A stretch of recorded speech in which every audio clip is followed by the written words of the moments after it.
Hello students, welcome to arc reflections IAS. నా పేరు సునంద. ఇవాళ మనం మాట్లాడుకోబోయే టాపిక్ మన భారతదేశ ఎనర్జీ సెక్యూరిటీకి సంబంధించి. ఎందుకని అంటే, ఒకవైపు యుఎస్, ఇజ్రాయెల్, ఇరాన్ ఇవన్నీ వార్లో ఉన్నటువంటి నేపథ్యంలో, అది కూడా గల్ఫ్ రీజియన్ ఏదైతే ఉందో, పర్షియన్ గల్ఫ్ రీజియన్, అక్కడి నుంచి ప్రపంచ దేశాలన్నిటికీ ఎక్కువగా క్రూడ్ ఆయిల్ అన్నటువంటిది ఎక్స్పోర్ట్ అవుతూ ఉంటుంది. సో దాని మీద ఇప్పుడు చాలా ఇంపాక్ట్ అన్నటువంటిది పడింది. అక్కడి దేశాలు క్రూడ్ ఆయిల్ దానికి సంబంధించినటువంటి ప్రైసెస్‌ని పెంచటం కావచ్చు, క్రూడ్ ఆయిల్ ప్రొడక్షన్‌ని తగ్గించటం కావచ్చు, ఇలాంటి నిర్ణయాలు తీసుకున్నటువంటి నేపథ్యంలో మన భారతదేశంలో క్రూడ్ ఆయిల్ కొరత అన్నటువంటిదొస్తోంది. అలాగే ఎల్‌పీజీ కొరత అన్నటువంటిది ఆల్రెడీ వచ్చేసింది. సో ఈ నేపథ్యంలో దీనికి సంబంధించినటువంటి బ్యాక్‌గ్రౌండ్ ఏంటి? ఎల్‌పీజీకి సంబంధించి, అలాగే క్రూడ్ ఆయిల్‌కి సంబంధించి, దానికి సంబంధించినటువంటి స్టాటిస్టిక్స్, రిలేటెడ్ స్కీమ్స్ గురించి ఇవాళ మనం తెలుసుకుందాం. సో ఫస్ట్ ఆఫ్ ఆల్ అసలు ఏ కంటెక్స్ట్‌లో మనం దీని గురించి చదువుకుంటున్నామంటే, క్రూడ్ ఆయిల్ ప్రైసెస్ అన్నటువంటిది బ్యారెల్‌కి $100కి పైగా పెరిగిపోయాయి.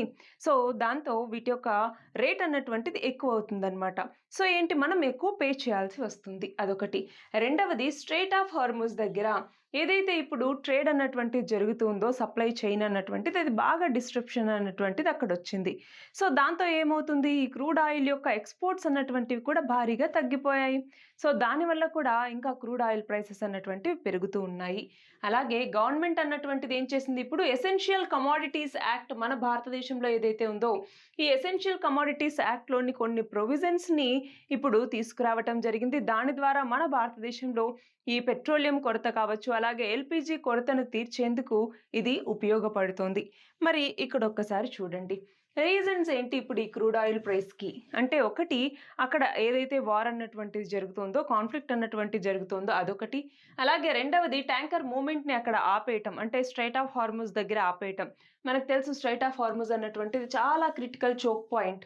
కేవలం 21 మైల్స్ అంటే 33 కిలోమీటర్ల పొడవైనటువంటి స్ట్రెయిట్ ఆఫ్ హార్ముజ్ ఇది. ఒక చిన్న జలసంధి. కానీ ఇందులో 3 కిలోమీటర్స్ మాత్రమే మనకి ఈ ట్రేడ్‌కి అలో అన్నటువంటిది ఉంటుందన్నమాట. ట్యాంకర్స్ ఇవన్నీ మూవ్ అవ్వటానికి. అలాంటి ఒక క్రూషియల్ స్ట్రెయిట్‌ని ఇప్పుడు కొన్ని దేశాలకి క్లోజ్ చేయటం జరిగింది. అలాగే వార్ నేపథ్యంలో చాలా వరకు ట్రేడ్ అన్నటువంటిది అక్కడ తగ్గిపోయింది. అదొకటి. ఆయిల్ ఇన్‌ఫ్రాస్ట్రక్చర్ మీద దాడులు అన్నటువంటివి గల్ఫ్ రీజియన్‌లో చేస్తూ ఉండటం. ఆయిల్ ప్రొడక్షన్‌ని గల్ఫ్ ప్రొడ్యూసర్స్ ఎవరైతే ఉన్నారో వాళ్ళు కట్ చేస్తూ రావటం. For example, Kuwait 50 million barrels ప్రొడక్షన్‌ని తగ్గించింది. సౌదీ అరేబియా 30 బిలియన్ బ్యారెల్స్‌కి పైగా ఈ క్రూడ్ ఆయిల్ ప్రొడక్షన్‌ని తగ్గించేసింది. సో ఇలా క్రూడ్ ఆయిల్ ప్రొడక్షన్‌ని బాగా తగ్గించే కొద్దీ వీటి యొక్క రేట్స్ అన్నటువంటివి పెరుగుతూ వస్తాయి. అదొకటి. జియోపొలిటికల్ రిస్క్ అన్నటువంటిది పెరుగుతుంది కాబట్టి, ఏదైతే ట్రాన్స్‌పోర్ట్ అన్నటువంటిది జరుగుతుందో అప్పుడు ప్రీమియం ఎక్కువ కట్టాల్సొస్తుంది. సో దానివల్ల కూడా ఇంకా ఈ ప్రైస్ అన్నటువంటిది పెరుగుతుందన్నమాట. ఇవన్నీ దీనికి సంబంధించిన రీజన్స్‌గా మనం చెప్పొచ్చు. మరి ఇండియా అన్నటువంటిది స్ట్రెయిట్ ఆఫ్ హార్ముజ్ నుంచి చాలా వరకు ఇంపోర్ట్స్ చేసుకుంటుంది. మనం చూస్తే 1/5 అంటే 20% ఈ యొక్క క్రూడ్ ఆయిల్ అన్నటువంటిది స్ట్రెయిట్ ఆఫ్ హార్ముజ్ నుంచి ప్రపంచ దేశాలన్నీ కూడా ట్రాన్స్‌పోర్ట్ చేస్తూ ఉంటాయి. అయితే మన భారతదేశం వచ్చేసరికి దీని నుంచి దాదాపు 80% మనకు కావాల్సినటువంటి ఇటు పెట్రోలియం కావచ్చు, ఇటు ఎల్‌పీజీ కావచ్చు, ఈ ఇంపోర్ట్స్ అన్నటువంటిది ఈ స్ట్రెయిట్ ఆఫ్ హార్ముజ్ ద్వారానే చేసుకుంటున్నాయి. అంతేకాదు, దాదాపు 60% ఈ పెట్రోలియం మరియు నేచురల్ గ్యాస్ అన్నటువంటిది మనం వెస్ట్ ఏషియన్ కంట్రీస్ నుంచే దిగుమతి చేసుకుంటున్నాం. సో ఇప్పుడు వాటికి సంబంధించి చాలా డిస్ట్రప్షన్స్ అన్నటువంటివి వచ్చిన నేపథ్యంలో ఇప్పుడు వీటి యొక్క ప్రైస్ అన్నటువంటిది పెరగటం, వీటి యొక్క కొరత అన్నటువంటిది రావటం, ఇవన్నీ కూడా మనం ఎదుర్కొంటూ ఉన్నామన్నమాట. సో మేజర్ సప్లయర్స్ ఏంటి మన భారతదేశానికి? సౌదీ అరేబియా, ఖతార్, యూఏఈ అన్నటువంటిది, అలాగే ఇరాక్, ఇవన్నీ కూడా మేజర్ సప్లయర్స్. సో ఇవన్నీ కూడా పర్షియన్ గల్ఫ్ రీజియన్‌లోనే ఉన్నాయి.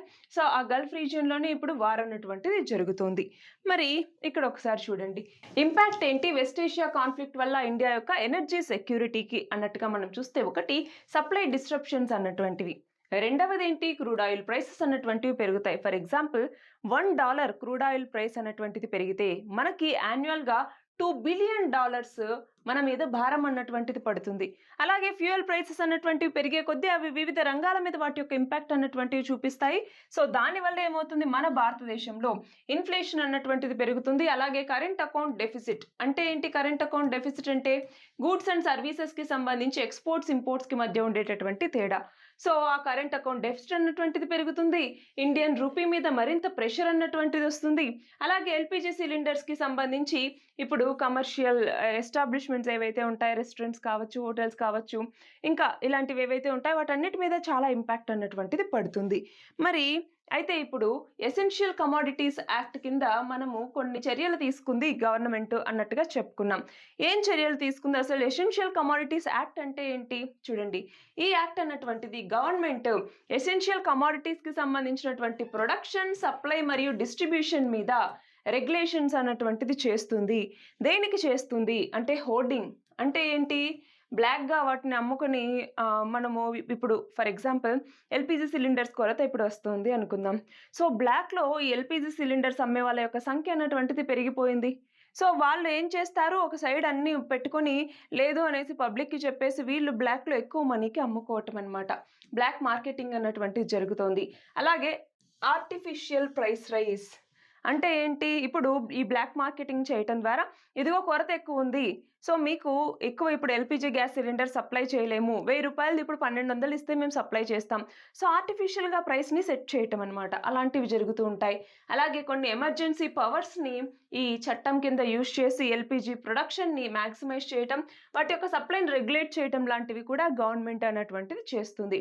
అలాగే ఇప్పుడు డొమెస్టిక్ ఎల్పిజి కన్జ్యూమర్స్ ఎవరైతే ఉన్నారో వాళ్ళకి ఎక్కువ ప్రిఫరెన్స్ అన్నటువంటిది ఇవ్వటం, కంపేర్ టు కమర్షియల్ కన్జ్యూమర్స్ ఎవరైతే ఉంటారో వాళ్ళతో కంపేర్ చేస్తే వీళ్ళకి ఎక్కువగా ప్రొవిజన్స్ అన్నటువంటివి ఇవ్వటం, వీళ్ళకి సప్లై అన్నటువంటిది సరిగ్గా ఉండేలాగా చూసుకోవటం లాంటివి ఇప్పుడు ఈ ప్రొవిజన్స్ పెట్టారనమాట. అది మాత్రమే కాదు, ఒక సిలిండర్కి ఇంకొక సిలిండర్కి మధ్య బుకింగ్ గ్యాప్ ఏదైతే ఉంటుందో దాన్ని 21 డేస్ నుంచి 25 డేస్ వరకు కూడా ఇప్పుడు ఇంక్రీజ్ చేయటం జరిగింది. సో దానివల్ల హోర్డింగ్ ఇలాంటివన్నీ కూడా తగ్గించడానికి ఇవి వీలు కల్పిస్తాయన్నమాట. మరి ఇక్కడ చూడండి, రిలేటెడ్ స్కీమ్స్ ఏంటి మన భారతదేశంలో ఎల్పిజి మరియు పెట్రోలియంకి సంబంధించి అంటే, ఒకటి ప్రధానమంత్రి ఉజ్వల యోజన. దీని కింద ఏంటి, ఫ్రీ ఎల్పిజి కనెక్షన్స్ అన్నటువంటివి పూర్ హౌస్ హోల్డ్స్కి అందించడం. సో దీని యొక్క ముఖ్య ఉద్దేశం ఏంటి, క్లీన్ కుకింగ్ అన్నటువంటిది ప్రమోట్ చేయాలి, ఎన్విరాన్మెంట్ మీద ఇంపాక్ట్ అన్నటువంటిది తగ్గించాలి, అలాగే ఇండోర్ పొల్యూషన్ వల్ల ఉమెన్కి హెల్త్ ప్రాబ్లమ్స్ ఏవైతే వస్తున్నాయో వాటి నుంచి బయటకు తీసుకురావాలన్నటువంటి దీని యొక్క ముఖ్య ఉద్దేశం. రెండవది పహల్ స్కీమ్. సో ఇది డైరెక్ట్ బెనిఫిట్ ట్రాన్స్ఫర్ అనమాట. సో ఎల్పిజి కనెక్షన్స్కి సంబంధించి ఎవరైతే పేమెంట్ అన్నటువంటి చేస్తారో వాళ్ళకి సబ్సిడీని వాళ్ళ యొక్క బ్యాంక్ అకౌంట్స్లోకి డైరెక్ట్గా జమ చేయడం జరుగుతుంది.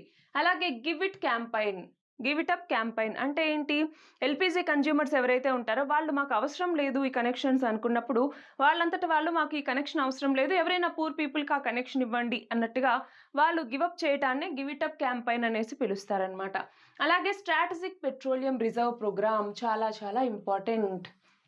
ఎందుకని, మన యొక్క ఎనర్జీ సెక్యూరిటీని కాపాడుకోవటానికి, ఎస్పెషల్లీ ఇలాంటి కాన్ఫ్లిక్ట్స్, వార్స్ వచ్చినటువంటి టైంలో మన భారతదేశంలో పెట్రోలియం కొరత అన్నటువంటిది రాకుండా కొంతవరకు రిజర్వ్ చేసి పెడతారనమాట. సో అదే స్ట్రాటజిక్ పెట్రోలియం రిజర్వ్ ప్రోగ్రామ్ అన్నటువంటిది. దీని గురించి మనం క్లియర్గా తెలుసుకుందాం. అలాగే సతత్ అన్నటువంటి ఇనిషియేటివ్. సో ఇది ఏంటి అంటే, వేస్ట్ నుంచి వెల్త్ వైపుగా మూవ్ అవటానికి కంప్రెస్డ్ బయోగ్యాస్ని ప్రమోట్ చేస్తుంది ఈ సతత్ అన్నటువంటి ఇనిషియేటివ్ అనమాట. సో దీని నుంచి ఏంటి అంటే, ఈ నాన్ రెన్యూవబుల్ ఎనర్జీ రిసోర్సెస్ ఏవైతే ఉన్నాయో పెట్రోలియం ఇలాంటి వాటి నుంచి రెన్యూవబుల్ వైపుగా మూవ్ అవ్వాలన్నటువంటి దీని యొక్క ముఖ్య ఉద్దేశం. మరి దీనికి సంబంధించి ఇందాక అనుకున్నామా స్ట్రాటజిక్ పెట్రోలియం రిజర్వ్ ప్రోగ్రామ్ అనేసి. సో దీనిని Indian strategic petroleum reserves limited అన్నటువంటిది ఇంప్లిమెంట్ చేస్తుంది. Ministry of petroleum and natural gas కింద ఇది పనిచేస్తుంది అనమాట. అయితే దీంట్లో 2 phases. ఫేజ్ 1లో ఆల్రెడీ ఈ స్ట్రాటజిక్ పెట్రోలియం రిజర్వ్స్ అన్నటువంటివి పూర్తి చేయబడ్డాయి.